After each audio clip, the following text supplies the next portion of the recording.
hopefully. Oh, we are live. I'm on Facebook.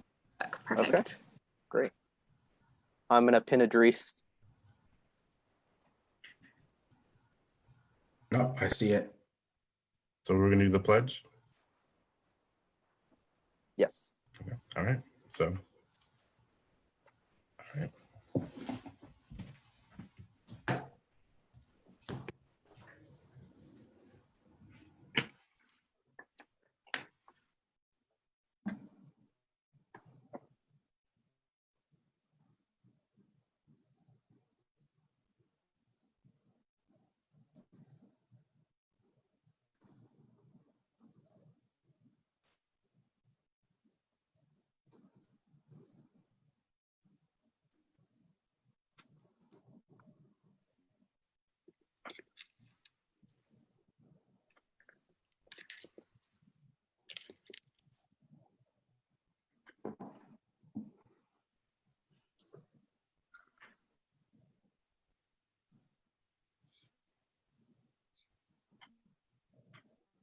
Idris, you are muted. Yes. I'm not doing, Brenda's doing the pledge. Perfect. All right. I pledge allegiance to the flag of the United States of America and to the republic for which it stands, one nation, under God, indivisible, with liberty and justice for all.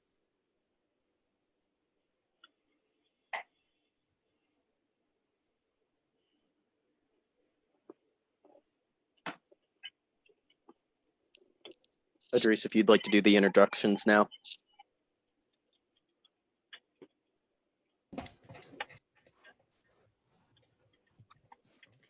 So, good afternoon, everyone. My name is Idris O'Connor, and I'm the president for the Prince William Young Dems.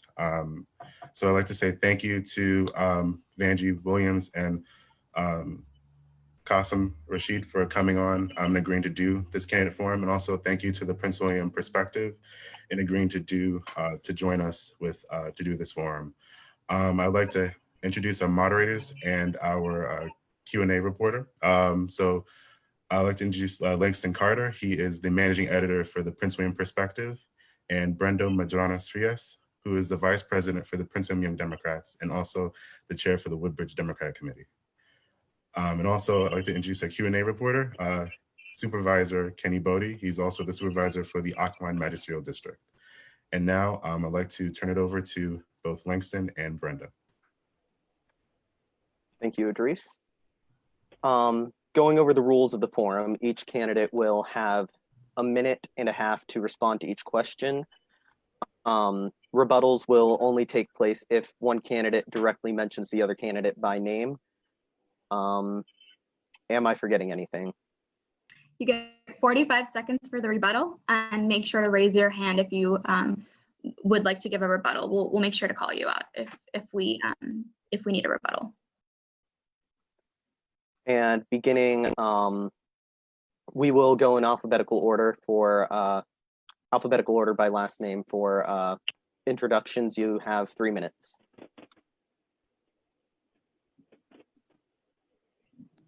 Sorry, Qasim. Right. Well, thank you to everyone who organized this event. It really means a lot to me. I am kind of in an awkward position right now because I'm coming to you from my car. And the reason for that is because we are focused heavily on being present at some of these really critical rallies. And so I'm on my way to a rally, but I had committed to this and I wanted to be a person of my word. And so we're trying to juggle a lot of different things right now. My story that I want to share is that, my family immigrated here about 33 years ago. We left a country that heavily persecutes us for our faith to what many consider cliche, pursuing the American dream here in the United States. And coming to a new country, a new land, a new struggle definitely wasn't easy. But my parents, both of whom are teachers, were wonderful parents and immersed us immediately. And despite the progress, we fell on hardship. I remember living in a roach-infested Section 8 apartment, working since I was 15 years old at the local grocery store just to make sure we could make ends meet. But out of that struggle, a lot of good has come. My younger siblings are successful in the business world. My older brother is a U.S. Marine veteran and works in human resources. And I'm a human rights lawyer. And it's my journey to human rights law that really transformed into a journey to politics as well. As a human rights lawyer, I've spent my time focused on supporting women who are survivors of domestic and sexual violence, combating racial injustice and criminal justice reform, and working with children from lower income communities, particularly on healthcare and education. And what I bring to this table is a decade plus of advocacy on these particular issues that impact marginalized communities. And so this is really about transforming my advocacy into policy. And the reason why I believe that our campaign is best suited to defeat the Republican incumbent come November is there's three really important reasons. One, we have strong name recognition because I ran for office here last year. And it's not just the name recognition. It's not just the name recognition. It's the fact that we outperformed by 6 to 7 points what we were supposed to do. So people resonated with our message. They saw a brown Muslim immigrant and felt comfortable voting. And we were able to make immense headways into this district. Two is our fundraising. We've already out-fundraised Rob Whitman by nearly $100,000 in the first quarter. And that has not slowed down. In fact, it's accelerated. So we will continue to go toe-to-toe with him or out-fundraise him. He's corporate-backed. We are 100% grassroots funded. And, you know, having a strong message is important, but being able to get that message out there is critical as well. And we can talk all we want about how fundraising isn't important, but the fact is that it is important and we're doing it the right way. And three, in this purely digital world now, we have the largest digital platform to get our message out there. We have a platform of about 500,000 followers, which is nearly 10 times the size of Rob Whitman. So we're able to get out there faster and hit harder. And the proof of that is that in his 12 years in office, Whitman has never once attacked or even acknowledged a Democratic challenger. He's already responded to us or attacked us 3 times. And each time has backfired on him spectacularly. But the fact that he's already that worried about us tells us that our message is resonating. So today, I'm here to discuss what the issues are that are important to me, that are important to our district. And I'm here to ask for your vote. And most importantly, I'm asking you to get involved with our campaign at rashidforva.com. Thank you so much, and I'm looking forward to your questions.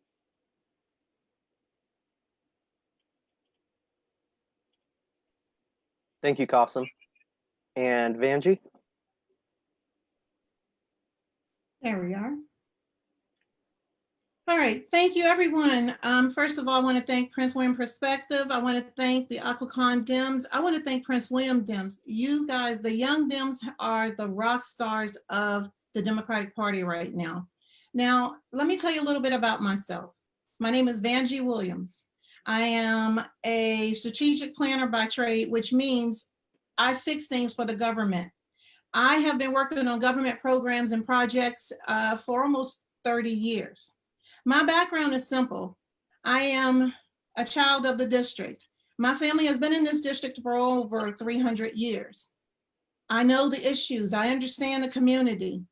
In 2018, we ran a race that was a people-funded race as well. It was 100% people-funded.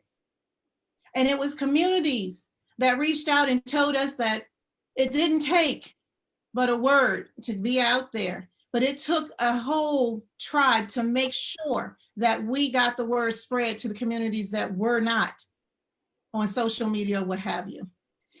It's events like this that our founding fathers found that it creates democracy. Why am I running? I've been running for a while. In 2018, we broke the records. We showed Rob Whitman and the Republicans that we were a party to be afraid of, and this was a candidacy that he had to watch. It did not take a lot of money because we were the first real Democratic challenger that any Republican had had in over 30 years. And we only lost by 10 points. And we were slated to not get within even 25 points. I'm running because the same issues that were back in 2018, 2016, 2014, 2012, 2010 are the same now. An economy that works for everyone in the district. A healthcare, affordable, accessible healthcare, and most importantly, quality healthcare. If you live in the Northern Neck Middle Peninsula, you are far from a hospital. I know. My daughter To get her to a quality hospital, we have to drive 71 miles. We understand that. We understand this district. We understand that the economy in this district is nowhere near where it should be. While I'm not out there protesting right now, I am working really hard with different legislators across the state, helping them push the agenda so that we can advance our community. It's not about just what I want. It's not about being out there seen just to get a photo op. And this is not a dig. I cannot be out there. What's important is that we are fighting the right fight. I'm running because I want you to have a fighting chance as young Dems. I am looking forward to your questions. I'm looking forward to being your legislator. And I'm looking forward to getting out there and being back in public without COVID-19 interrupting every step of the way. So bring on the questions and let's get started. Well, thank you to both of our candidates for their wonderful introductions. We also want to go ahead and thank everybody tuning in right now on Facebook Live. We will be going ahead and PW Perspective and Young Dems will be alternating questions. If you have any questions live in the public, please feel free to put them in the comments and we will dedicate the final portion of our forum to any questions that are published, that are done live. Please let us know if you have any questions and we will be answering those promptly as well. We're going to go ahead and get started. Candidate Banji Williams, you will be going first, and I will go ahead and give the first question. You have 90 seconds, and then if there is a rebuttal, we will let you know as well. First question. We have Supervisor Kenny Bodie keeping the time, so we will go ahead and let you know when you are 10 seconds away, and then we'll go ahead and let you know when your time is up. Thank you. Thank you. Perfect. First question. What would you do to address false accusations against people of color, like what Amy Cooper did in Central Park? And do you believe that these instances should be considered hate crimes? 90 seconds on the clock. Ms. Williams, go ahead. Okay, first of all, yes, that was definitely a discriminatory matter. Amy Cooper was a typical American in the case of non-African American or non-color. I've come across situations like that where you have someone who out of fear escalates quickly. Was it a hate crime? By the sheer fact that she called the police, it was fraud. And I'm not a lawyer, and I've said it before, I'm not going to pretend to be one. But what she did was incite. Now, hate crime, in my opinion, goes a little bit further. I believe a hate crime to me is a physical attack or a personable attack. She didn't put her hands on him, but what she did was she tried to get the police to do what she couldn't do. And we know in the African-American community that it's more likely that the police are going to come and believe anything that she said. And it was great that he was recording the whole time. One thing that I've actually asked people to do is actually go to ACLU's website and download ACLU Blue. I've been saying this for 3 years. I'm a member of ACLU, and I strongly advocate making sure that people like her don't abuse your rights to walk down the street and speak freely. So was it a hate crime? It's questionable. Was it ignorance? Absolutely. And everyone can see my text in the group chat, right? Because I'm giving people their time through there. If not, we can also go ahead and say them verbally as well if those work better. Okay. I can see it. I think the text is fine. Can you repeat the question, please, before I jump in? Of course. The question is, what would you do to address false accusations against people of color, like what Amy Cooper did in Central Park? And what do you believe these instances should be considered? And do you believe that these instances should be considered hate crimes? So the short answer, as a lawyer, no, these under current legislation, these aren't hate crimes. My work in human rights law has focused heavily on combating discrimination and persecution against faith and racial minorities. I've written extensively on this. I've testified for the U.S. Commission on International Religious Freedom. I've worked with criminal justice reform organizations, with racial justice reform organizations on a regular basis, and these conversations are ongoing. What we're trying to look at here is what led her to make that kind of a horrific and dangerous accusation. And that's not something that can necessarily be legislated away. And what I mean by that is that this is a lack of education from an earlier set point. If you just criminalize that, you're not striking at the root cause, the root core of what led her to that place in the first place. It's same with criminal justice reform. It's not simply enough to punish the officers who killed George Floyd. It's how do we ensure that we are providing better training and better recruiting and better accountability early on so it doesn't get to that point in the first place. What I've been doing is, in addition to going to these rallies, I've been meeting with sheriffs, I've been meeting with criminal justice leaders, with racial justice advocates around the district, Republicans and Democrats, to create a sense of understanding and dialogue. It's that dialogue that we will continue to fight for going forward to ensure that all people are provided the same dignity that every human being deserves. Thank you, Qasim. The next question is from the Prince William perspective. Where do you stand on student loan forgiveness? Do you support full student loan forgiveness, partial forgiveness, or none? And we will be starting this question with Qasim.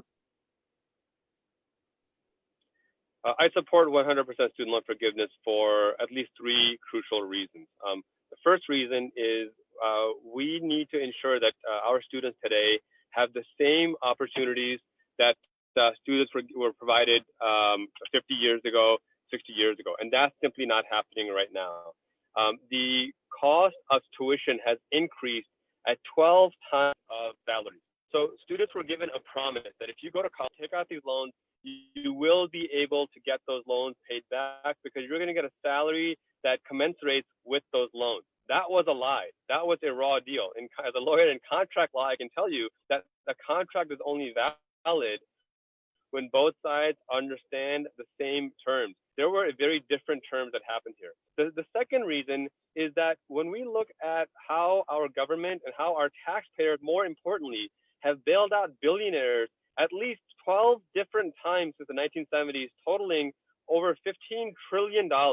We have bailed out billionaires totaling over $15 trillion. To bail out students at the tune of $1.6 trillion should be a no-brainer. What that will do is that will jumpstart the economy. You're going to put more money into the middle class. You are going to ensure more people are buying houses. That will boost the economy. More people will buy cars. That will boost the economy. And finally, the government itself under Betsy DeVos has been lying to us. Those people who went into public loan forgiveness programs, over 99% have been denied even after fulfilling their responsibilities. So I think this is a moral imperative for fairness and justice for our students. We need total student loan forgiveness. Thank you. Thank you, Qasim. We are having some technical difficulties with the camera switchover, just to let everybody know. But we will be switching to Vanjie now.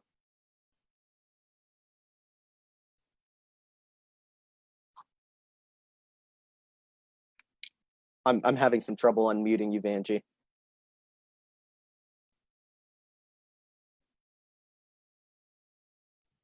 Okay, there we are. All right, student forgiveness.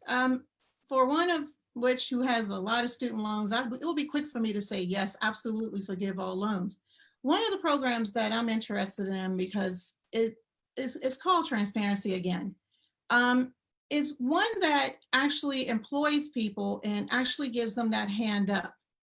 So as a person who's worked for the federal government and as a contractor, one of the programs that I would love to introduce where it is more equitable to people and also guarantees a job to students coming out of college is one that is of employing students to work for the state, local, or federal government and have the loan forgiveness come back in the form of working for the government and giving back to the community. Now, it's easy to say we want to forgive all these loans, but I'm going to be honest with you. there's a few things we got to look at, and I'm not going to sugarcoat it. You got to look at the fact we're trying to give away health care. This is what Republicans are saying. We are trying to give away health care. Now we're going to say we're going to try to give away student loans and forgive them. While I say yes, as American citizens, we should get free health care and we should get student loan forgiveness or free or discounted student loans. How about we get rid of policies that trap us in these situations? For-profit schools come after minority communities at a higher level than anybody else. And they target us in a way that it makes the picture look so much better. I'm losing people here. I think that a student loan forgiveness program has to entail working to get that program reduced so that we reduce loans to a point that everybody can graduate with very little student loans. Banji, I think that's your time. Your time is up. Sorry. We are still having some problems with the camera. If we could just hold for a second so I can figure that out. It's very distracting. And it looks like we've lost Qasim. Give me one moment. Okay. Aegis is gone as well.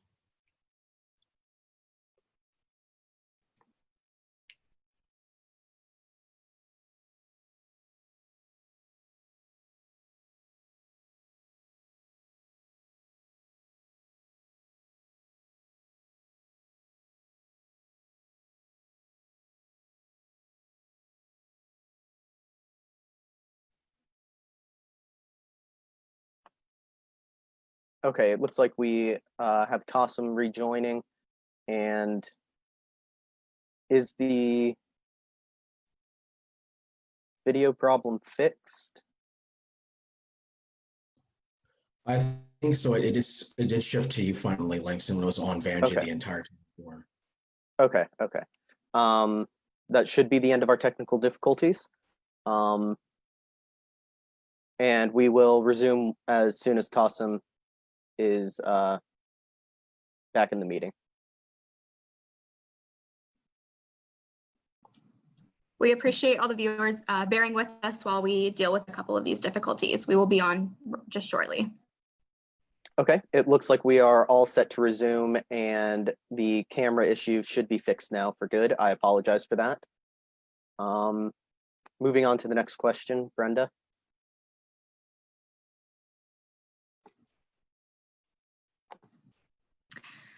Next question. Ms. Williams, you will go first for this question. Just last year, Prince William County began implementing evidence-based decision-making as a standard practice to reduce overcrowding in our adult detention center. This year, in response to the COVID-19 pandemic, our court system also began implementing much more lenient sentencing to further reduce capacity in our jails. Thus far, crime and recidivism rates have not gone up and remained at a constant. This local example says a lot about the sheer amount of work yet to be done for criminal justice reform across the country. What is your plan for criminal justice reform, and how can we better our policies nationwide?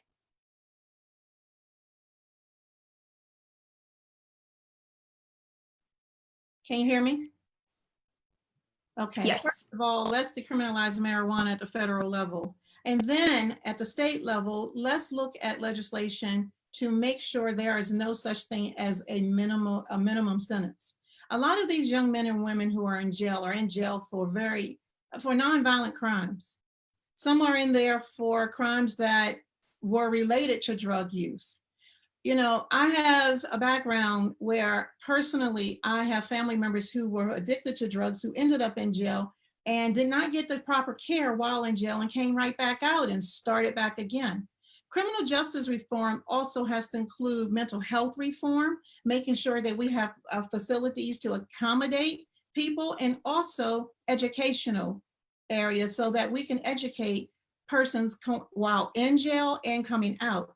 Now, how do we reduce this? Again, get rid of this minimum sentencing. If it's a crime that's a non-violent crime, there is no purpose or reason why we need to spend money on putting people in jail. I'm working with several state legislators who are working to reform criminal justice reform in Virginia, and I will be pushing legislation from the federal level to assist and make sure that we have the proper funding to make sure that we educate our community and get rid of some of these jail cells that we don't need.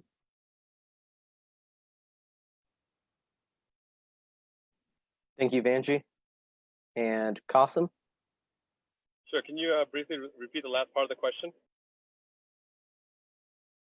Brenda? Sure, I'll go ahead and repeat it. Just last year, Prince William County began implementing evidence-based decision-making as a standard practice to reduce overcrowding in our adult detention center. This year, in response to the COVID-19 pandemic, our court system also began implementing much more lenient sentencing to further reduce capacity in our jails. Thus far, crime and recidivism rates have not gone up and remained at a constant. This local example says a lot about the sheer amount of work yet to be done in our criminal justice system and for reform across the country. What is your plan for criminal justice reform and how we can work together to fix this problem? Well, I think there's three fundamental steps that we need to take. One, we need to recognize that the current criminal justice system is not broken. It's very tragically working exactly as it was designed to perpetuate prison slavery. The 13th Amendment didn't actually ban slavery, just moved it to the prison system. Once we have that recognition that this system isn't broken, but it wasn't created in a just way in the first place, then we can talk about actual steps forward. That includes a couple of different things. A part of it is shutting down the private prison industry. We simply cannot have a system where right now those who are incarcerated are working for 10 cents an hour, 5 cents an hour, because that incentivizes continuing to keep people in prison. We absolutely need to decriminalize marijuana at a federal level. We need to expunge all records of people who are harmed by this, and we need to make sure that before we start issuing business licenses, the tax revenue and the opportunities are afforded to those communities that have been harmed. And finally, we need to create a better conversation around this. I've spent this entire campaign, including last year as well, meeting with various sheriffs and Commonwealth attorneys, members of the House of Delegates, members of the Virginia State Senate, and members of Congress on this issue. Congressman Eric Swalwell is heavily involved in criminal justice reform issues. His brothers are police officers. And having those conversations and demanding tangible accountability across the board, across Republican and Democrat spectrum is going to be crucial. This is truly a bipartisan issue. And I think if we can continue those conversations going forward, we can pass the kinds of legislation necessary to protect the communities that have been harmed. Thank you, Qasim. And the next question will stay with you. Do you believe that people on the no-fly list should be allowed to purchase firearms? Well, I think the question presupposes that people are put on the no-fly list after due process of law. And unfortunately, that's simply not the case. Look, when it comes to firearm reform, I'm at the top of the game on this. We're grateful to have been endorsed by the Brady PAC, which is one of the nation's leading firearm gun safety organizations, something we're extraordinarily proud of. But one reason why we're so proud of this is because the Brady PAC is not anti-gun, they're anti-gun violence. And the policies that they put forth are those that are proven to ensure we can stop gun violence, we can protect our communities, and we can ensure that the Second Amendment is exercised as it was intended as a means of self-defense.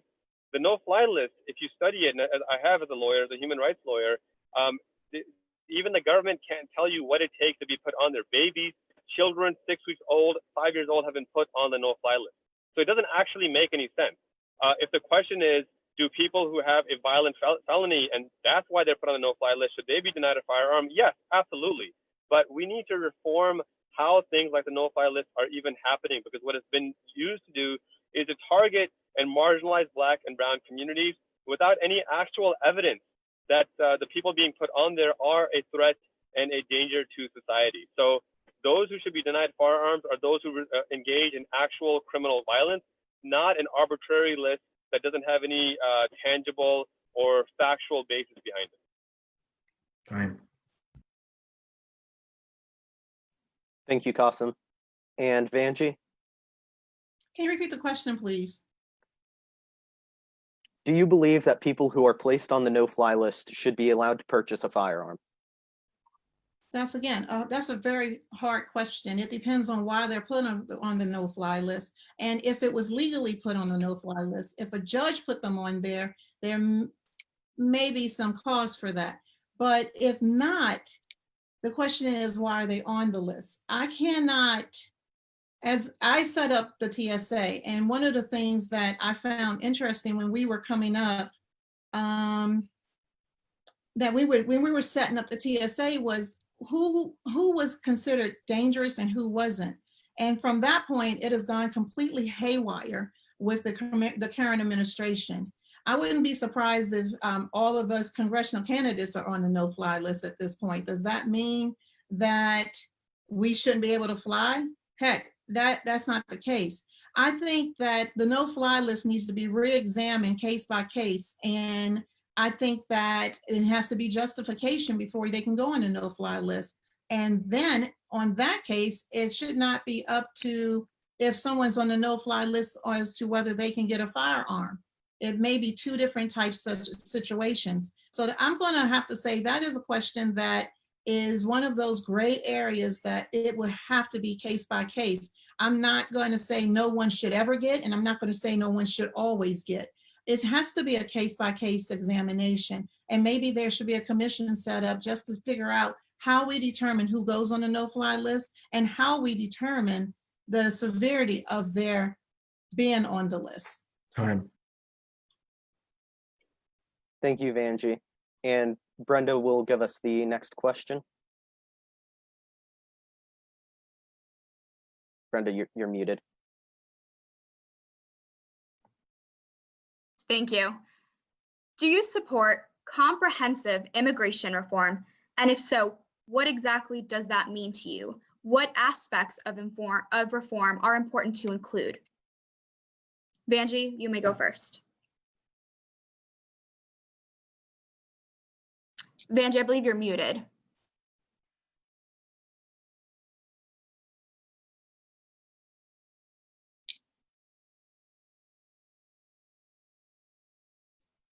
Okay, there we are. I absolutely support immigration reform. First of all, DACA students should be American citizens immediately. It's a done deal. It's no reason why they aren't American citizens at this point right now. Second, if you serve in the military for our country, you should get your citizenship almost immediately as well. Now, as far as how we accept the visa lottery program or what have you, every year, every term is different. I support legislation that gives a pathway to citizenship for millions of immigrants who have come to this country for years. There are people who I know who have been waiting for 20 years to get their citizenship, and they've done everything asked of them. You know what's impressive is I went to a swearing in, and the questions that they were asked prior to the swearing in were questions that the average American couldn't even answer. That tells me that they are more vested in our American way than even most Americans. So yes, and a specific legislation, one thing, I don't believe in a wall. There should not be a border wall, and there should never be caging of children. But I do believe that we need to accept people in under the various terms that they're coming in, especially hardship. This is the land of the free. We are the great melting pot. It's not a question of how or who, is how we get it done and when. Thank you, Vanjie. And Qasim? Sure. This is very near and dear to my heart. As I mentioned, I'm an immigrant myself, and much of my human rights law work focuses on immigrant rights. And what's really remarkable about this administration is, and it's on my website, you can see our immigration policy, is that they haven't just gotten away from how we've done immigration as Democrats, but also as Republicans. If you look at what George Bush and Ronald Reagan talked about, they talked about a compassionate policy. They talked about, Ronald Reagan, I thought, went pretty far left when he said he wanted open borders. I don't think that's the right answer, but immigration reform means a couple of things. One, we need to reinstate the right to asylum.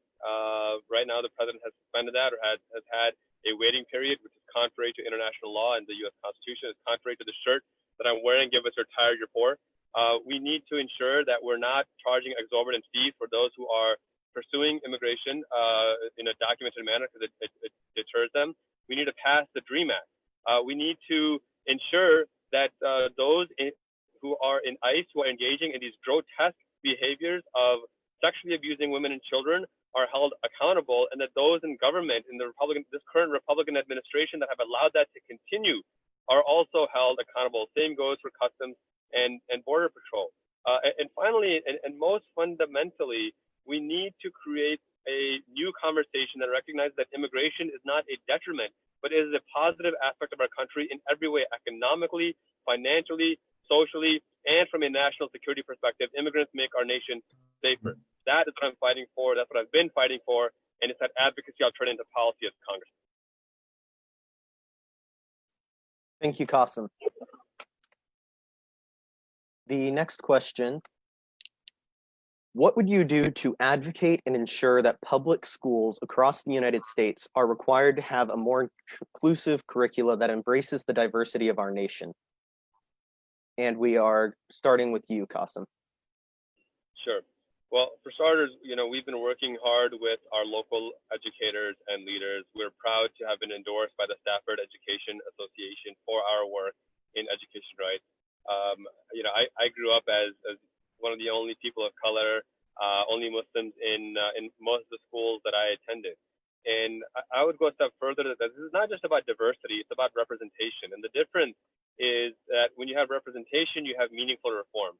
Diversity, I think, is too often tokenized as, okay, now we have a brown guy or a woman or an immigrant, and therefore that's enough. But representation means that you have people in power making decisions that can impact the education curriculum.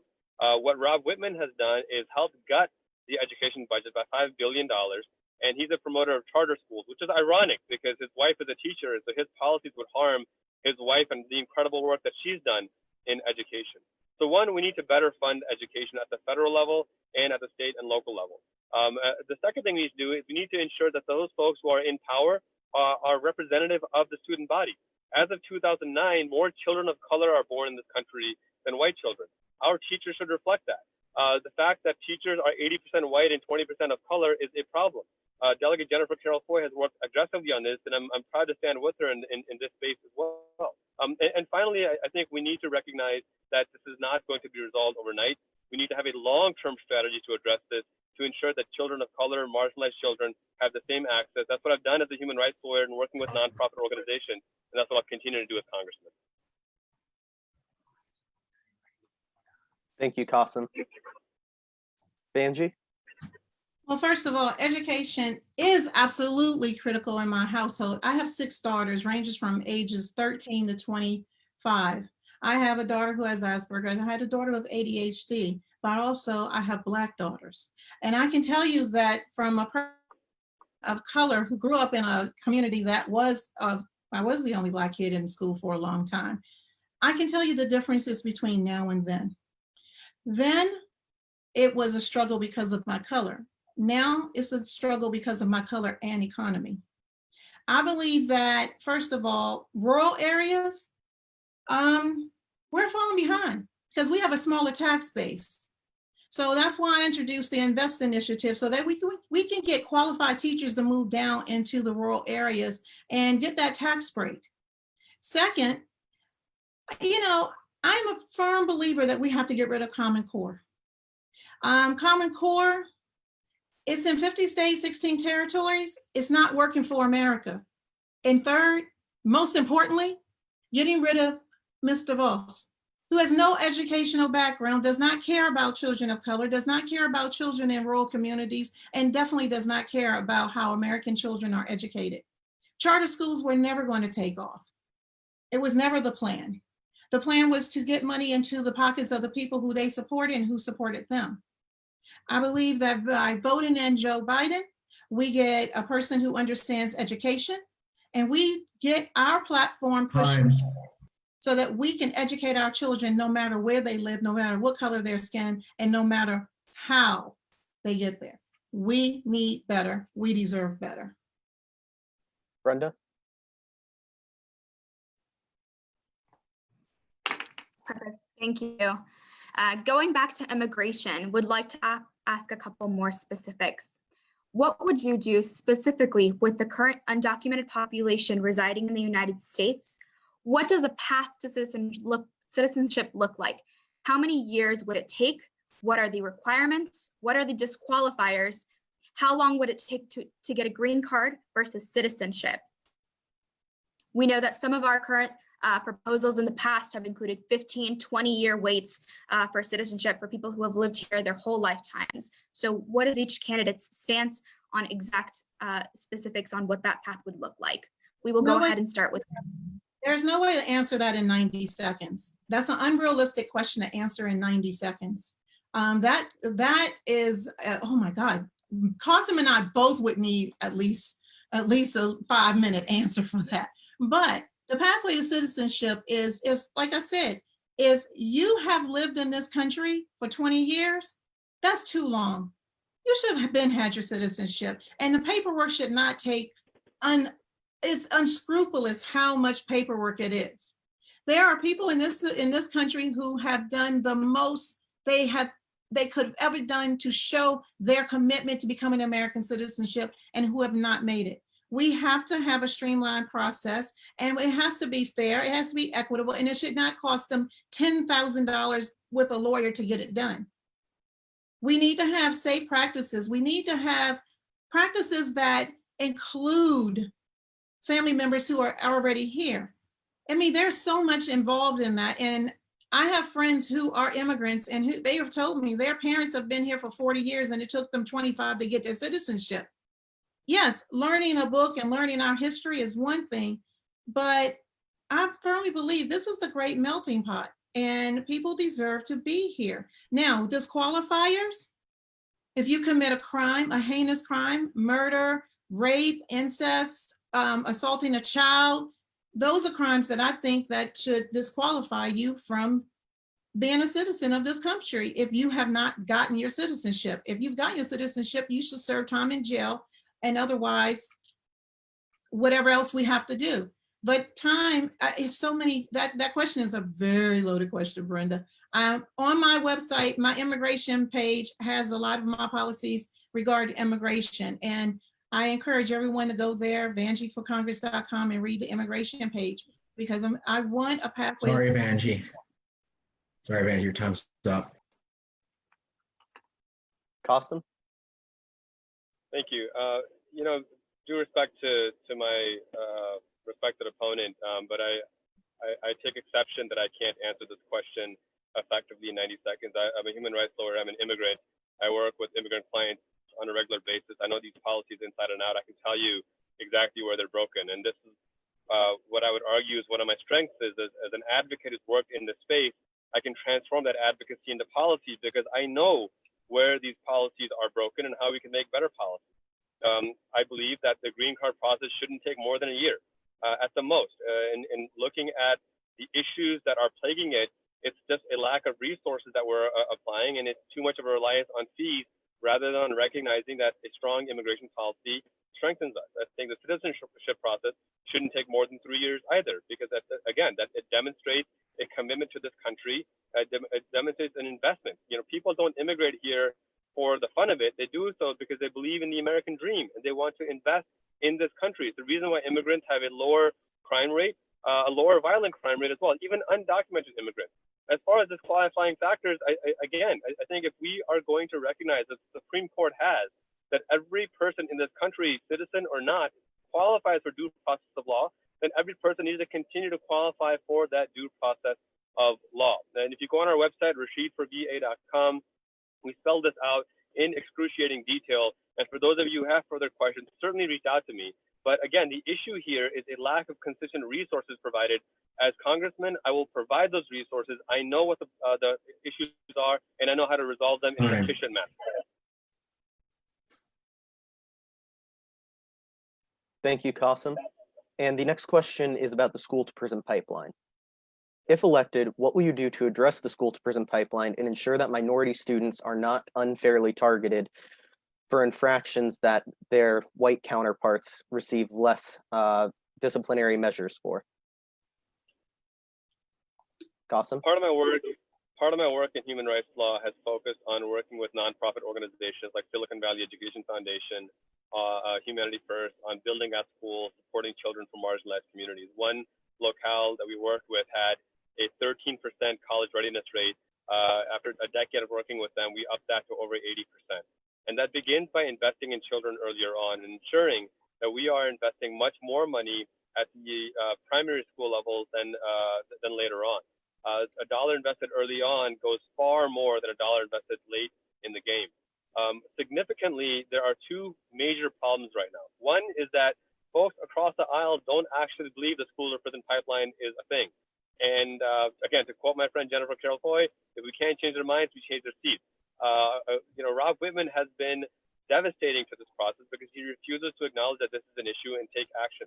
The second aspect of this is that we are not allocating our financial resources properly. 20 years ago, Virginia spent about 10 or 11,000 per student and 10 or 11,000 per inmate. Now we spend about the same per student, about 10 or 11,000 a year, but we're spending over $20,000 per inmate. What we're essentially doing is creating more of a pipeline. Right now, Black and brown children are charged and incarcerated at a rate of 6 to 9 times that of white children. Not because they commit more crimes, but because they're targeted more. We need to have better education early on, better investment early on, and we need to remove those Republican members of Congress who refuse to engage in common sense reform of this crucial issue. Thank you, Qasim. And Vanjie? Well, I love this question because as a Black woman, I can tell you that there are differences between the us-them community. I attended a seminar or a summit with the Congressional Caucus of Black Women and Girls, and we talked about how a Black girl is more likely to be kicked out of school for rolling her eyes or gesturing that came off in a hostile manner to a white educator. Well, that still happens. First of all, it's called training. Educators need training. But for the federal level, I want to make sure that we protect our children from assumed stereotypes within schools. I am working with the Congressional Caucus of Black Women and Girls, and there is legislation that is on the books, coming out on the books, that I will not only co-sponsor, I will also be writing legislation to protect children, no matter what their race is, especially in the LGBT community, especially in transgender, because these students are being picked out intentionally and charged with crimes for things that you would never believe. I don't need to overemphasize that this is not just an educator problem. This again is an ignorance problem. And until we fix the ignorance in the country, we aren't going to get too far.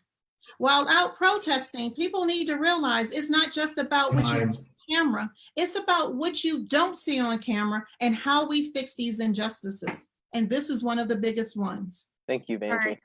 So we will go ahead and move on to our next question. Our next question: what would you do to ensure everyone in the U.S. has access to abortion without having to leave their state? Vanjie, we'll go ahead and start with you. Okay, so this is a very interesting question because states have precedents. Virginia, for one, is called Dillon Rule. We can't make a state do anything, but federally, I want to protect Roe versus Wade. Understanding that being a pro-choice candidate means I support pro-choice, and that is the only option there is. Now, what I will say to every person across the country, vote for those people who believe in pro-choice. That does not mean that you have to give up and reduce your morals and say abortion is the way to go. That's not what I'm saying. Every woman should have the right to make that choice if she wants an abortion or not, and she should be able to do that within her state.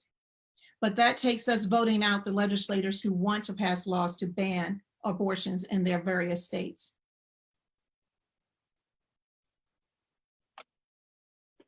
Thank you, Vanjie. Qasim? Sure, can you repeat the question? Sure. What would you do to ensure that everyone in the US is able to have access to abortion, and I should specify affordable abortion, without having to leave their state? Well, first, we need to recognize that healthcare is a human right.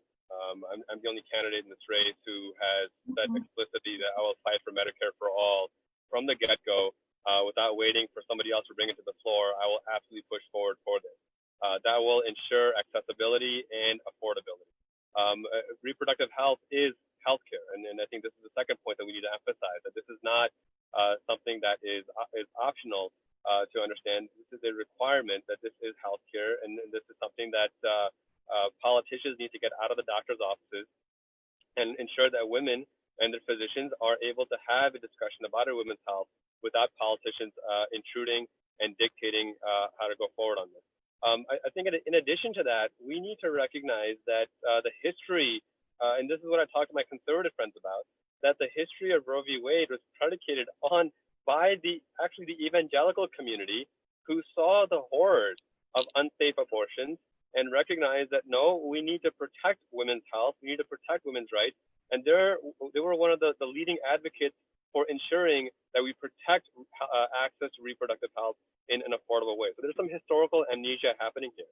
But I think if we combine this aspect of universal affordable healthcare, of ensuring that politicians get out of a doctor's offices, and ensuring that people understand the history about this, we can better protect reproductive health and make sure that it is affordable for all women around the country. Thank you, Qasim. Our next question is about free community college. During his 1988 presidential campaign, Jesse Jackson supported a progressive platform that included free community college for everybody in the US. What is your stance on free community college? Qasim? I don't think it goes far enough. I think we need 4-year public university tuition paid for. And the reason why is, again, it's investing in the middle class, investing in working families. When you look at the actual cost of this, it comes out to about $70 billion a year. And folks think that that's a lot of money, and it is, but it's also an affordable amount of money. And the evidence of that is, if you look at this pandemic, we have spent about $5 trillion in the last 2 months, money that apparently didn't exist the day before the pandemic began. The Republicans gave a $1.7 trillion tax cut to multimillionaire and billionaire corporations who didn't actually need it because they were already experiencing record high profits.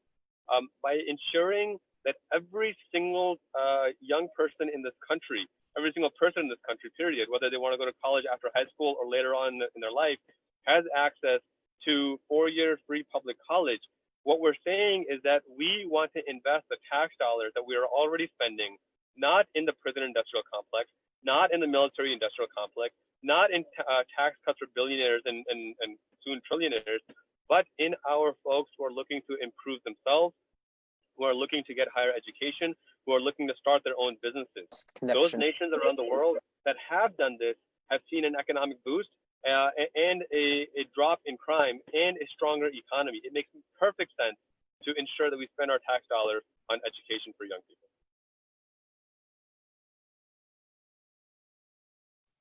Thank you, Qasim.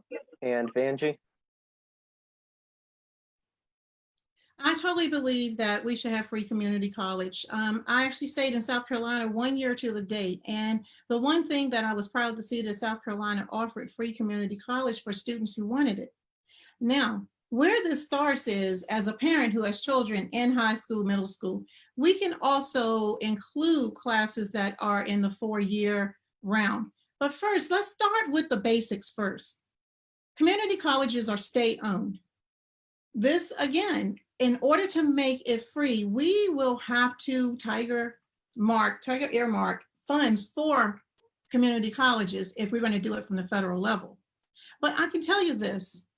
I can tell you my daughters have gone to school and taken college level courses in high school that put them ahead. So when they got to community college, they didn't have that many more courses to go, but that also put them in a position that they were ready for 4-year college. We have to work together. We need a Department of Education that is geared and has the understanding. I was endorsed by the VEA and the NEA because I firmly believe that the educators who have the experience can tell me what we need so that we can get students across the finish line and into higher paying jobs without higher debt. It is the time now. 2020 has opened the door to show that we can do anything in this country if we put our minds to it, if we have the right leadership. Going to Capitol Hill is the start.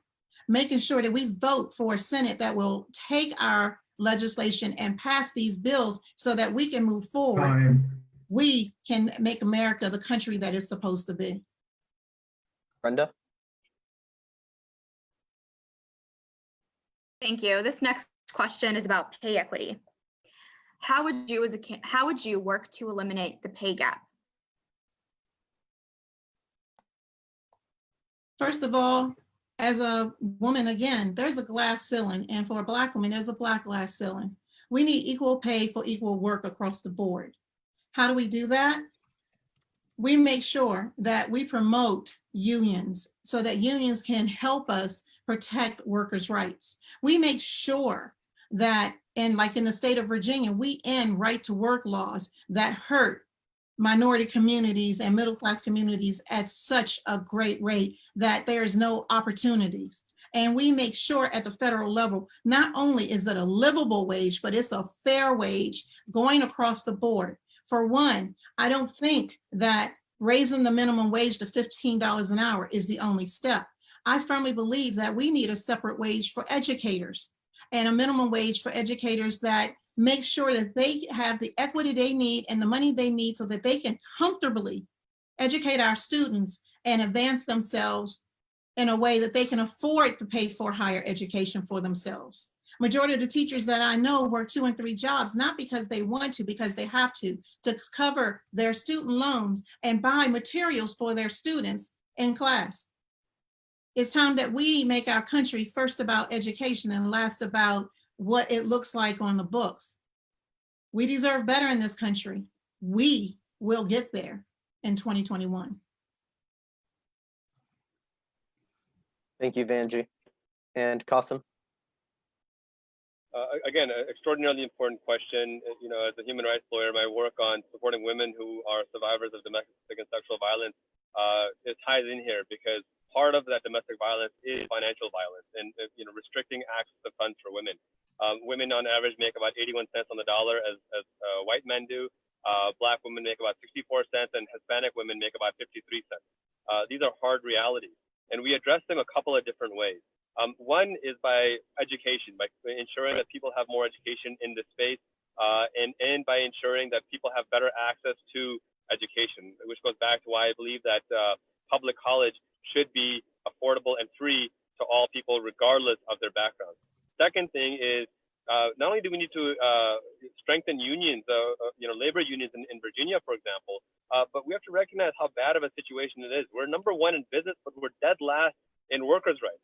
Unions demonstrably close the wage gap and raise wages overall by about $8,000 to $10,000. And finally, we need to hold these corporations more accountable.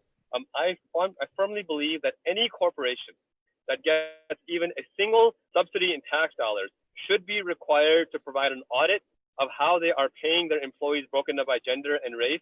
And those who are showing a disparate impact need to either rectify it or suffer fines and penalties as a result of it. We need to put teeth behind the legislation. It can't just be empty promises. Thank you, Qasim. Our next question comes from the Prince William perspective. What is your stance on federal funding to private and charter schools and voucher programs? Qasim? My stance is that it shouldn't happen. Private and charter schools should be called private schools because they are privately funded. We don't need to have tax dollars going to organizations that aren't accountable to the American people. I'm shocked that this is even a debate in this space. We have a struggling public education program already because we're not providing enough resource dollars to it. It's impacting the community. And I have 2 young children in public school, soon to be three when my daughter is old enough. And I can already see we have teachers in Virginia that when you account for their education, they're paid 48th in the country. And to have someone like Rob Whitman promoting charter schools when we are completely underpaying our own teachers, undermining our own students, is immoral and it is wrong.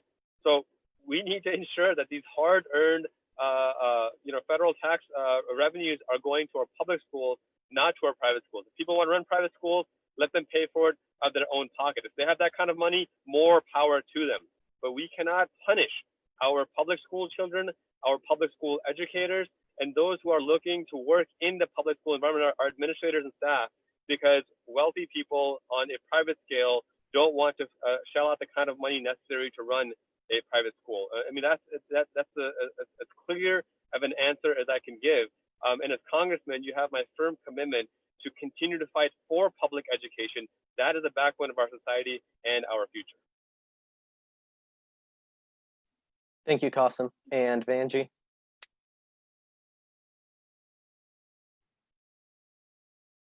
Can you repeat the question, please? Yes. What is your stance on federal funding to private and charter schools and voucher programs? I'm totally against it. I grew up in Maryland and DC as far as my education. And I remember when DC first started its charter school program, and it made children who couldn't get in feel like they weren't good enough. Public school system is actually the greatest school system to be in, because you're amongst your friends, you're amongst teachers who care about you because they take these jobs because they want to teach. What I believe is that instead of our federal government, including our current congressman, focusing on charter schools and private schools, he should be focusing that same money on the education of the students within our country in public schools. And not only that, how we feed them, how we make sure that they have the proper materials that they need so that they can be educated properly, including the proper technology. That goes down to broadband, that goes out to cell phone towers.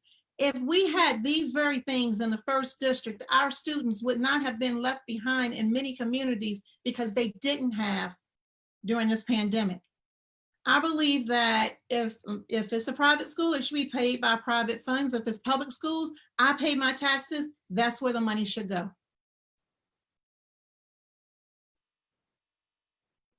Thank you, Vanjie. And on to Brenda with the next question. Thank you, Langston. In 2019, advocates tracked at least 26 deaths of transgender or gender nonconforming people in the United States due to fatal violence, the majority of whom were Black transgender women. What will you do to address this alarming fact and protect transgender and gender nonconforming people here in the United States? Was that to me first, I believe? Yes, ma'am. Vanjie, go ahead. Well, I'm not sure if many people know, but my cousin died a few years back. She was killed on the streets in DC, and she was a transgender woman. She was a Black transgender woman. We need to make this a hate crime if you do kill someone who's transgender because they're transgender.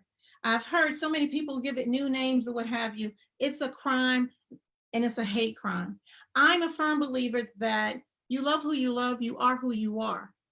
And I have supported the LGBTQ community, you can add the pluses on, because it doesn't matter who you are. If you're killed in a hate crime, it's a hate crime, period.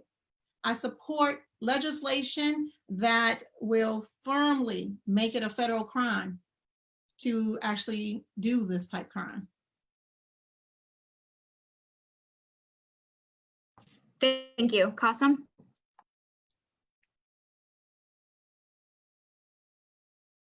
Qasim, I think you're muted. Can you guys hear me now? Yes. Perfect. Okay, great. I think there's two important elements, the legislative element and the education element. Rob Whitman has failed horribly at both of them. One, he voted against the Equality Act. The Equality Act would provide federal protections to members of the LGBTQ community, of course, including those who identify as transgender or gender nonconforming. Rob Whitman voted against that. And I think that's not only cruel and immoral, but it shows that he doesn't actually view members of the LGBTQ community as equal human beings. I think that's just a extraordinarily disturbing thought that an elected member of Congress is denying basic humanity and equality. So we need to absolutely pass the Equality Act, and as a member of Congress, I will vote for it. Rob Whitman also voted against the Violence Against Women's Act, which again, for transgender women, this would impact them directly. So now we know where he stands on seeing women as equal human beings and seeing members of the LGBTQ community as equal human beings. His actions show us that he sees them, unfortunately, not as equal, and I think that's immoral and wrong. We'll rectify that by voting for those.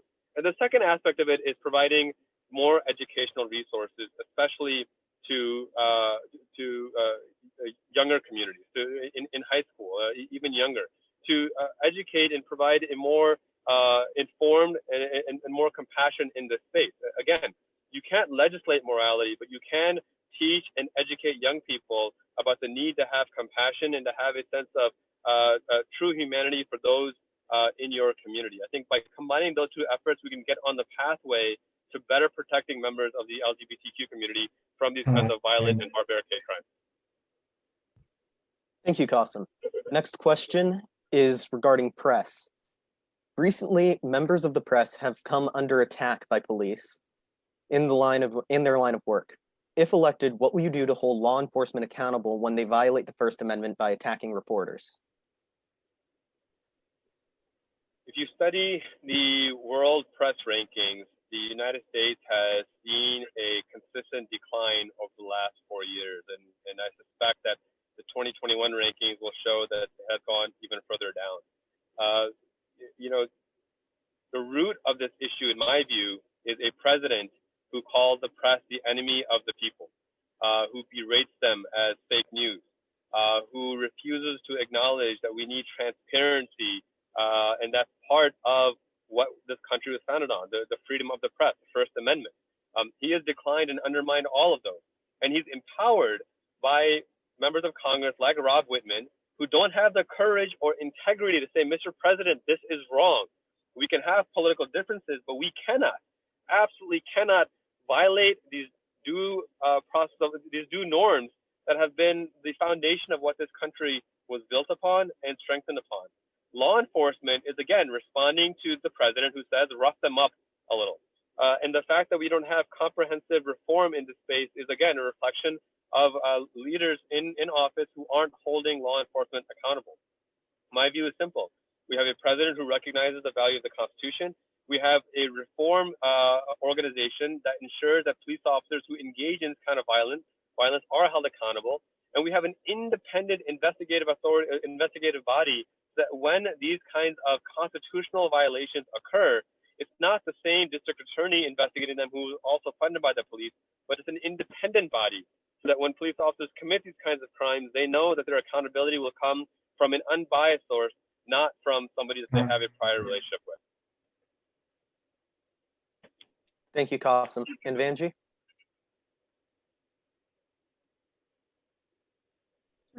Well, first of all, the Washington Post says it perfectly. Democracy dies in the darkness. And this president has done everything possible to make sure our democracy is dying. And this is why we have to get people out to vote. It's about the matter of making sure that free press stays open press, and make sure that people understand the difference between free speech and hate speech.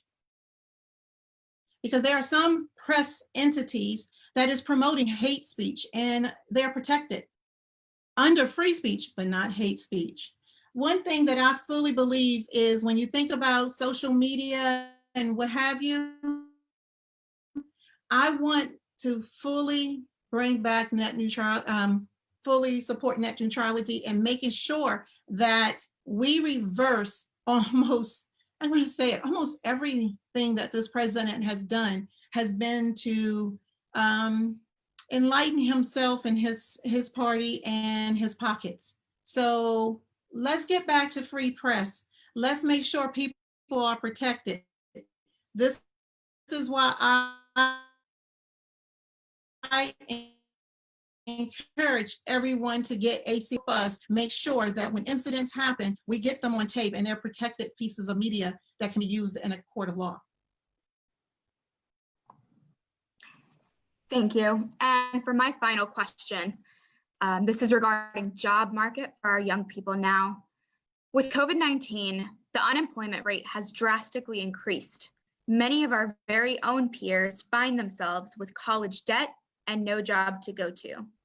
What will you do to ensure that our young people, specifically those that are now graduating college, are able to find secure employment in an increasingly competitive job market?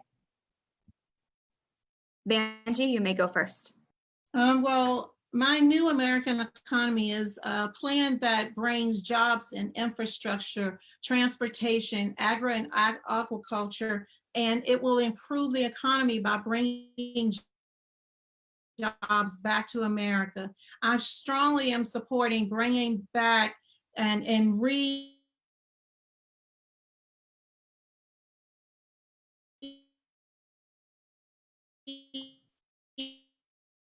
Vanjie, you're cutting out. I believe we have some connectivity issues.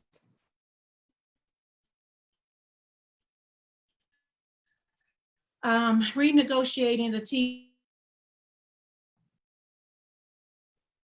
I'm going to TPP stop the so clock. that we can bring jobs back here to America so that based on their education. We're going to go ahead and stop the clock. Right. It appears that your connectivity cut you out, so we couldn't really hear your response.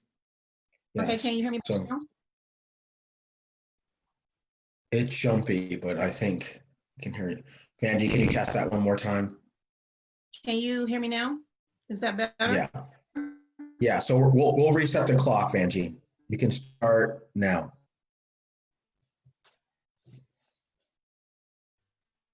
Okay. I was telling you about the new American jobs in not only infrastructure, but we're going to also emphasize jobs. Bringing the TPP back to America, bringing those jobs back home makes our economy much stronger. This president has made sure that jobs went overseas. That's not what our leadership should be working on. Rob Whitman and all of his Republican buddies made sure that these jobs did not help us in our economy. And COVID-19 proved it. Now with nearly 16% unemployment rate, we are hurting. And that's not the America that we should be proud of. The America that we will be proud of is when our jobs are back here in the United States and corporations aren't allowed to take them overseas and do what they will with the money. Fair taxation for corporations, making sure jobs are here are the top priority for us having a fair economy and a job base that's well paid, well educated, and growing and prospering.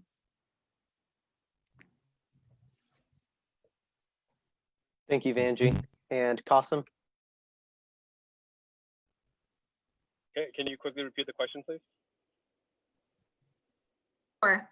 With the COVID-19 pandemic, the unemployment rate has drastically increased, with many of our own peers finding themselves with college debt and no job to go to.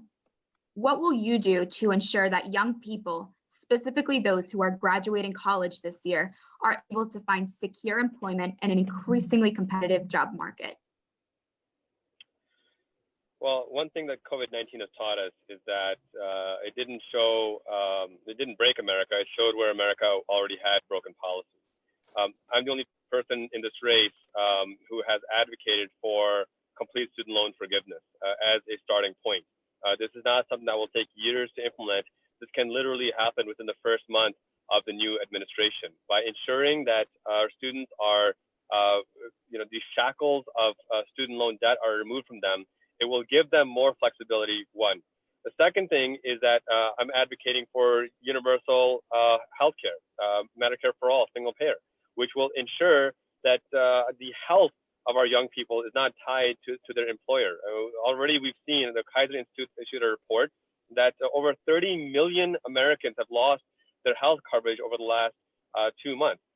Three, we need to ensure a living wage, and that requires that corporations pay their fair share in taxes. We need to repeal this horrible tax cut of $1.7 trillion to billionaires and multi-millionaires, and invest that into middle class and lower income communities. That money can also be used as a small, low interest loans to young people trying to start their own businesses. And now they'll be able to do that without the risk of going bankrupt from healthcare or student loan debt. But finally, I think we also need to recognize that this aspect of jobs, being brought back is only one element. There's also the automation element. And by ensuring that young people are able to have the education they need to qualify for these better paying jobs is going to create a stronger economy for them and a healthier economy for the country long term. Thank you, Qasim.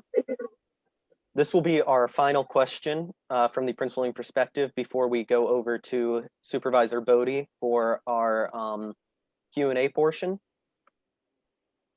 After students were sent home from universities due to COVID-19 threats, many found themselves in areas where they did not have reliable internet and were not able to participate in online classes due to that or the fact that their families could not afford internet.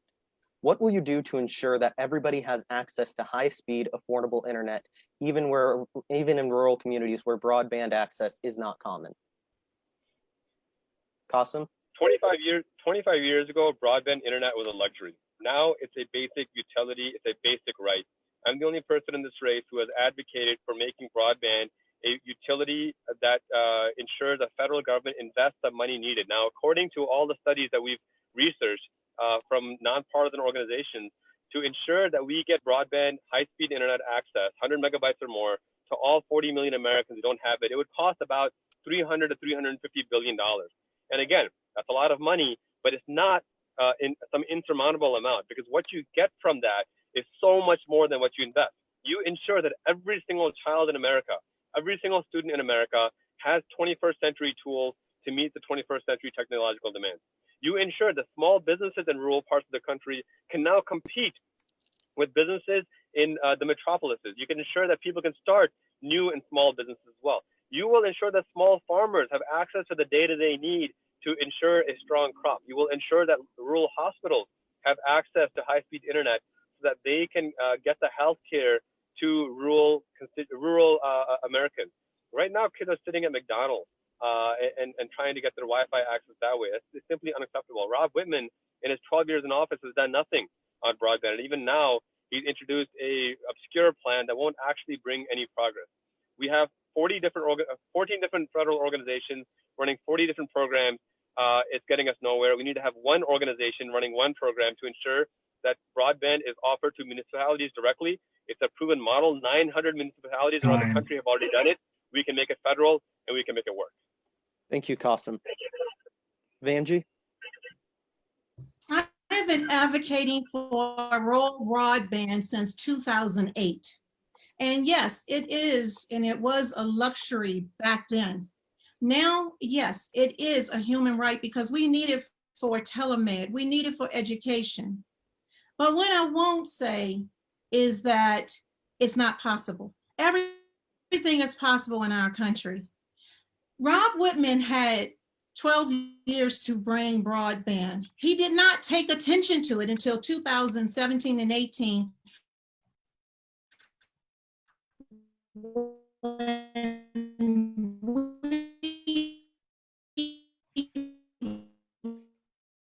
I'm gonna stop the clock again. It's breaking up for me.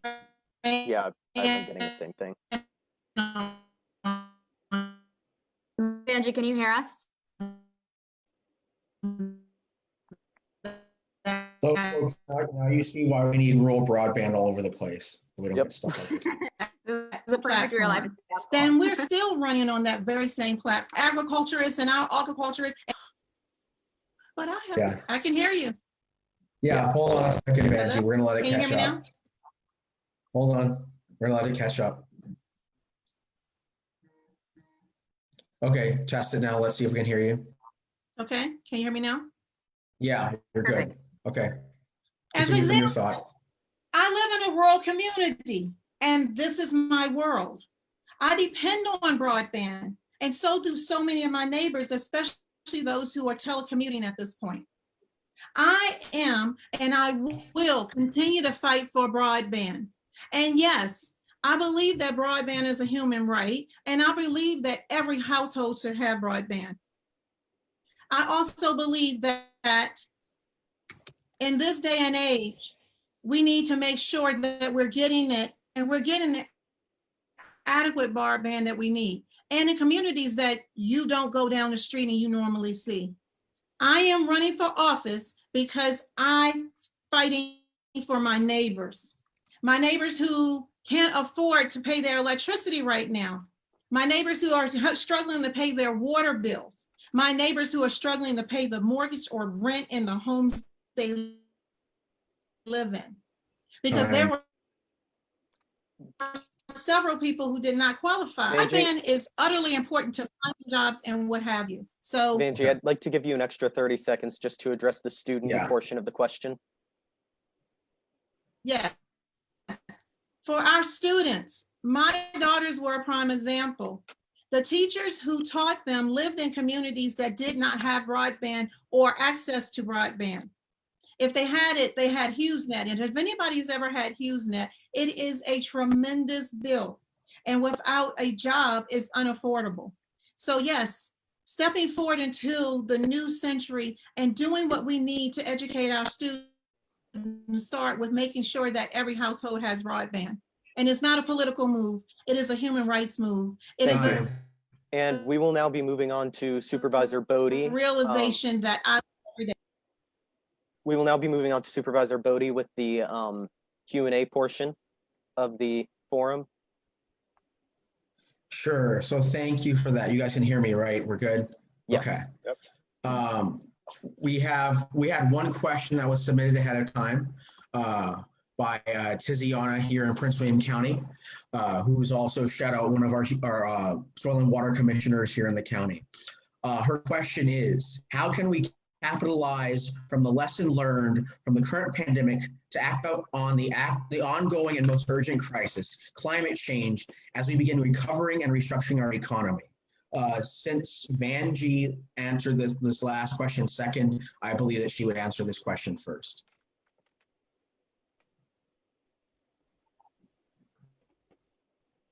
Of course, you broke up just then. Who did you say goes first? Sorry, what? Was that me? Was yeah, that me go first? Yes. All right, you broke up during the question, so I'm sorry, I'm gonna have to ask you to repeat it. Just a question. Okay, sure. How can we capitalize from the lesson learned from the current pandemic to act on the ongoing and most urgent crisis, climate change, as we begin recovering and restructuring our economy? Well, I'm gonna tell you, this pandemic has opened the eyes in good and bad ways. For one, climate change starts with people lessening their carbon footprint. Being that most people were home and telecommuted and people were off of the highways, I can see clear skies lately. One of the things that we can do is we can promote telecommuting. We can promote, at this point, environmentally safe occupations. I know there are people who have to go to work and there are people who have to physically be on their jobs, but this is the opportunity that we can use this pandemic to show that we can do great things if we do them together. I'm looking forward to seeing what the experts are going to recommend over the next few weeks, because this is not the end of the pandemic. We're still right in the middle of it. This is the opportunity for us to restructure how we work, how we live, how we grow, and how we protect our environment.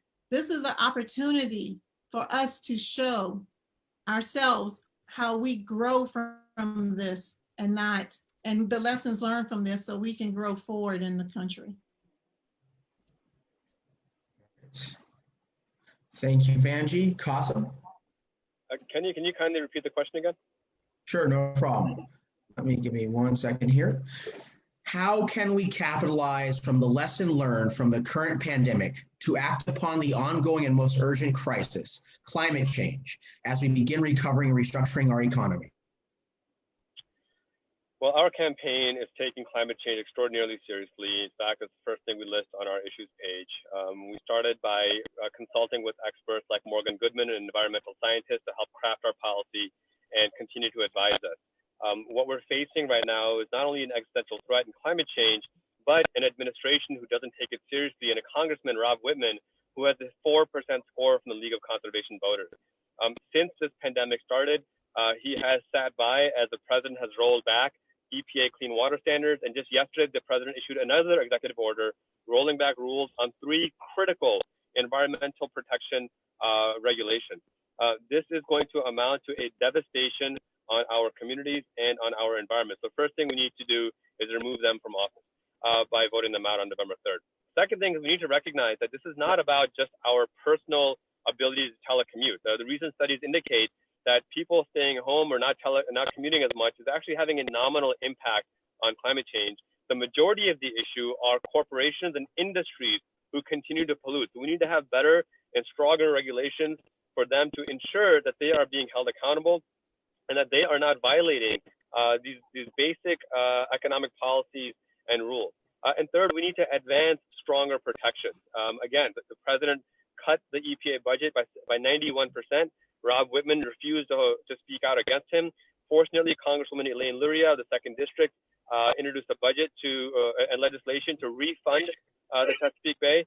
And that allowed us to now finally have a protection for our own Chesapeake Bay locally. And Rob Whitman finally did sign on to that. But my message to the voters of the 1st District is, if you care about the environment, don't wait for Rob Whitman to sign on to a Democrat's bill. Just vote for a Democrat and make sure we get the job done quickly and effectively. So this is an opportunity for us to enhance and pass the Green New Deal and intersectional economic and climate justice policy. We will do that once we are elected. Thank you for that. And we had one question from the Facebook chats here. Let me go get it right now. Folks are talking a little bit in the chat, so it slipped away. Okay, this question was geared towards Qasim specifically, but I'm going to broaden it out a little bit. What have you done before running for office to fight for the rights of LGBTQ plus community? And Qasim, you can go first. Absolutely. You know, my first interaction on this as a human rights issue was when I was maybe 20 or 21 years old. I think this was probably in the year 2002 or 2003. I was a manager of a retail store, and I was asked to interview and make a hire. And I made a recommendation, and my co-manager said, no, we're not going to hire that person because she's gay. And, you know, I was young, and this is the first time I had this experience of experiencing that discrimination firsthand against members of the LGBTQ community. But I had enough good sense in me at the time to know that this is wrong. And I said to my co-manager, well, I'm going to make the hire anyway. And if you want to insist and terminate the relationship, I'm happy to go to Human Resources. We can talk about this in more detail. And he backed down. We made the hire, and she ended up being a fantastic hire. You know, as a human rights lawyer, as I've been for the last decade, human rights doesn't have an asterisk on it. And my advocacy to condemn homophobia and discrimination and persecution of members of the LGBTQ community extends that far back. I will continue to work with organizations. I will continue to be an advocate to combat this, and I will continue to advocate for the Equality Act and make sure that it is passed once we are elected to Congress. And moreover, we will continue to actively speak out against hate crimes against members of the LGBTQ community and ensure that we provide the moral compass and the education to ensure that the next generation of people stand united to condemn this kind of violence and persecution, which has no place in our society. Great. Thank you, Qasim. Vanjie? I've been fighting for the LGBTQ community as long as I can remember. I have cousins who are in the community. My daughter's in the community. My best friends are in the community. So this is not a political move. This is a me move. It doesn't take an act to make me be involved. I'm involved so that I can protect children no matter where they are, who they are, and who they love. Now, understanding that when I grew up in high school, I had a lot of friends who hid their sexuality because it was a dangerous moment or a dangerous time to do so. As we've gotten older, we all have communicated, and some of them are actually human rights lawyers and actually have helped with several of the organizations that I work with. One of the things that we want to do is protect the rights of people in the LGBTQ community, but also make sure that we educate people about what is the right response and what isn't the right response. Once my cousin was killed, it was interesting because it wasn't until then that most of the seniors in the community understood that this wasn't something that she chose, this was who she was. And this is something that we're doing now. As a legislator, I will hang my pride flag outside the door of my office on Capitol Hill because I believe you don't hide behind who you are when you love who you love. So I am going to hang a pride flag to say all is welcome in my office because we just deserve so much better. I guarantee you right now, our current congressman doesn't have that same policy. Thank you for that, Vanjie. So Brenda and Langston, if you guys don't mind, since we don't have any more questions yet anymore, I just wanted to ask one last question of our two candidates here. It's based on some questions I've gotten from folks in our constituency, because I'm a first district voter. I live in the first district. I'm probably one of the only democratically elected officials in Northern Virginia in the first district. And so a lot of folks have been talking to me about campaign finance reform. Obviously, we have a lot of corporations that just got big bailouts. Both candidates mentioned that.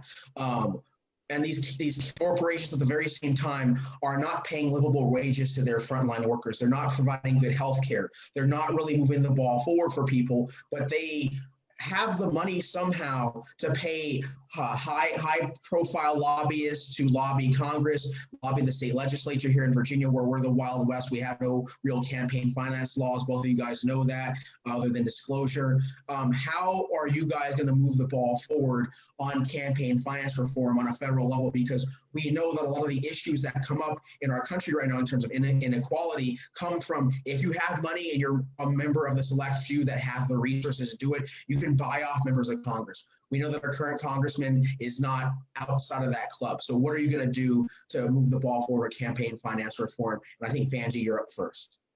First of all, I am a proponent of ending Citizens United. If you are a corporation, you do not have a pulse, and you should not have the right to give more money than a normal one human being in this country. I am a strong advocate of this. 2017, 2018, even now, I have accepted zero funds from corporations. And in fact, the one check that was sent to us for $3, thank you for that, Publix, we sent that check back. I want you to understand, I'm running for the people of the first district, and going to Capitol Hill means I am not going to be bought off by any one person or any one entity. I am going up there to fight for the people of the first district because we deserve so much better than what we've gotten. There are so many shipping companies that are paying Rob Whitman today to just vote their way. And I can tell you, he has taken money as a play-to-play kind of an issue. And that is something that I will not stand for. And I will introduce legislation to say that corporations will be audited to prove that they have not paid a congressman for a piece of legislation. That is not who we are. That is not the country that I believe we are. And I'm going to make sure that that never happens after 2021. Thank you, Vanjie. Qasim? Well, I think there's three things we need to do here. One, we need to lead by example. And to that end, we have not taken a single dollar from corporate PACs or corporations. As a matter of fact, we've proven that you don't need to take corporate money. You can have a campaign powered by people. And we're proud to say that already over 8,000 folks have donated to our campaign in just the last 4 months. So we are well on our way to demonstrating the power of a people-funded campaign. And that frightens Rob Whitman because he's attacked us for it, much to his own detriment.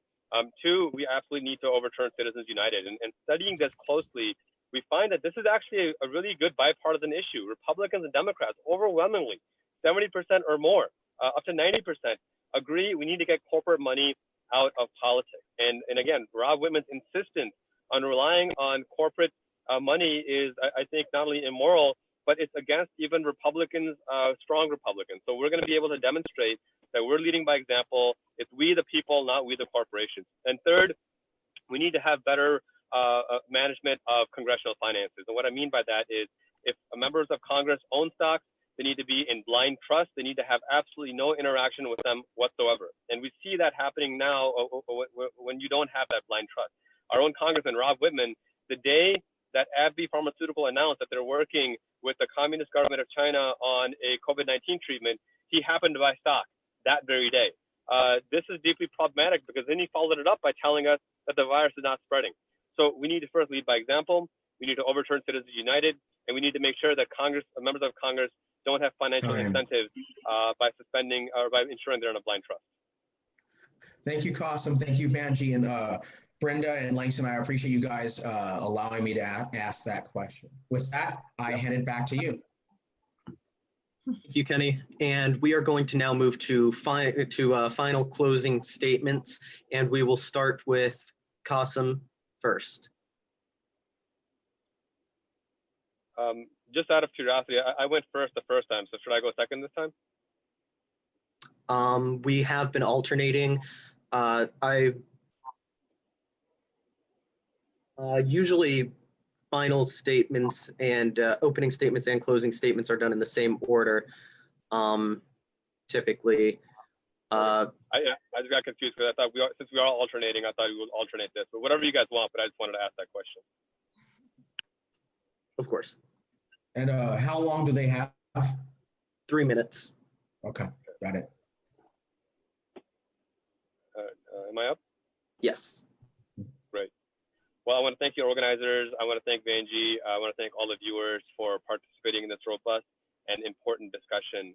This is a key component to ensuring we can remove Rob Whitman from office on November 3rd and hopefully elect our campaign to that seat. I want to emphasize a couple of key points. Really, the three main reasons why I believe our campaign is best suited to take on Rob Whitman and ensure that we have actual representation of and for the people.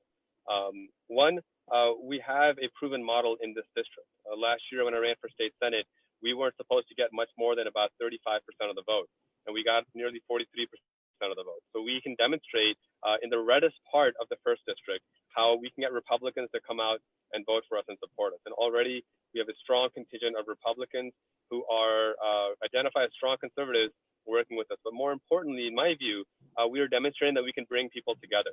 And that leads to the second part of it, because that bringing people together is resulting in a strong financial campaign. It's very easy to say that we don't need money, but I just think that that's not a smart way to go about it, simply because every campaign needs money. The question is, how do you get that money? We're doing it the right way, by investing in people and asking the people to invest in us. I am excited that nearly just over 8,000 folks have already invested in our campaign, and we're still in the primary. That number is going to exponentially rise. In fact, we have out-fundraised Rob Whitman by nearly $90,000 in the first quarter alone. And it's frightened him so much so that he's actually started to attack us on our fundraising, despite the fact that his fundraising is, in fact, corporate funded, not people funded. We've had more donors in these last 4 months than he's had nearly his entire time in office. So in addition to having a strong message that resonates in this district, we have the ability to get the message out there in a more powerful and more effective way through our fundraising. And finally, in this digital platform, we have a social media presence that reaches out to our constituents in a much faster and affordable way as well. We have held virtual town halls every single Friday, coffee with Qasim events throughout the district, and it's allowed us to have a platform that connects with people on an intimate and real and personable level. These are folks who may not have broadband internet access, but they can reach out to us through social media and invite us into their domains. And we're doing that now with these rallies. We are suffering through a horrific pandemic and a recognition of the impact that racial injustice has had in our society. Our campaign is front and center, and we're doing that through our Compassion Through Action initiative. We are leading, and we have helped nearly 1,000 people now in the district by getting food and water access, PPE, and mask supplies. We are demonstrating from the get-go that we're leading by example. We have the message that resonates. We have the finances to reach out to the folks, and we have the ability to connect with them on an intimate and personal level. We ask for your vote on June 23rd, and if you need anything, reach out to us at rashidforva.com. Thank you. Thank you, Qasim. Awesome. Angie? Again, thank you for inviting me to the forum. Thank you, Qasim. You've heard me talk about my issues. You've heard me talk about what I would do as your congresswoman. But what you won't hear me talk about is the us-them argument. I'm running for Congress because I firmly believe that this district, my district, deserves better than what we've had in the last 40 years. And that includes 13 of that with Rob Whitman. My district is built on the people's backs. It has so much history, so much involved. We know what we need. We don't need anyone to tell us that. We need someone to go to Capitol Hill and do the job. I'm not running to be out there in the streets and rah-rah-rahing for one issue. I'm running for several issues. Our economy, broadband, transportation, infrastructure, education, healthcare. I'm running for women's rights. I'm running for the rights of the LGBTQ community. But it all cannot be summed up in just one speech. I'm running because I see the pain. I hear the pain with the phone calls that I get. And we get several phone calls an hour, sometimes many hundreds a day, depending on the situation. I can tell you this. I'm not going to go to Capitol Hill and make false promises. I'm not going to go to Capitol Hill and tell you what you want to hear. I'm going to tell you like it is, because what we have not had over the last 13 years is transparency and truthfulness. I'm going to Capitol Hill because I firmly believe that in 2018, we proved that we could take this all the way. When we had a 25-point criticism saying that we could not get close, we claimed within 10 points, we had a 45% marking. That told everybody we can do it. And this year we can do it for sure. I truly have the name recognition. I truly have the passion. I truly have the education, the experience, and the leadership to take us all the way to Capitol Hill, and not based off of one issue. When you are in a place of doing something, do what you can, but do everything you can. And that's why I'm here. For those of you who know me, you know that I listen and you know I take action quickly. But what I will tell you, I will have in-person town halls. I will have an open door policy on Capitol Hill, and I will have an open door policy within this district, the one where we cannot go into our current congressman's office. I'm not focused on social media, my staff is. Where I'm focused at is on the people. And so I ask you, the people, to vote for me again on June 23rd, so that we can take Rob Whitman and send him a nice, pretty retirement cake so he can retire and go fishing while we go do the will of the people. Thank you, I look Vanjie. forward to hearing from you all. Visit my website, vanjieforcongress.com. And please, by all means, email me with any of your questions, vanjie@vanjieforcongress.com, and I'll see you. Angie. Thank you. Thank you, Vanjie. And with that, we are going to close the forum. I will pass it on to Brenda. You're on mute. Thank you so much. Well, we just want to thank all our viewers who tuned into this forum for watching. Please continue to leave questions and we will make sure that we get those to the candidates. Please also know that the Young Democrats are looking for more involved young citizens. We accept membership from anyone under the age of 35, but we accept anyone with open, welcoming arms. Our next meeting is going to be on the 20th at 2 p.m., June 20th at 2 p.m. So please join us. If you have any other questions, please also email us. We are at pwyoungdems@gmail.com. We appreciate it again. Thank you for tuning in. And I will go ahead with that. Leave it to Langston. And I'd say you guys were fantastic. Thank you so much for hosting this. The young people being involved is the greatest asset that we have in this country. And we applaud you. Thank you so much. Great questions. Thank you to Thank both you. our candidates. Thank you guys. Take care. Be well. On behalf of the Prince William Perspective, I'd like to thank Vanjie Williams and Qasim Rashad for attending and, sorry, what was that? Rashid, Qasim Rashid.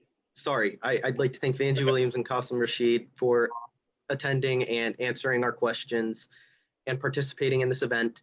I'd like to also thank Supervisor Kenny Bodie and the Prince William County Young Dems for partnering with us to bring this event to fruition. Visit pwperspective.com to take a look at our publication, and you can reach us by emailing pwperspective@gmail.com. Thank you, everybody.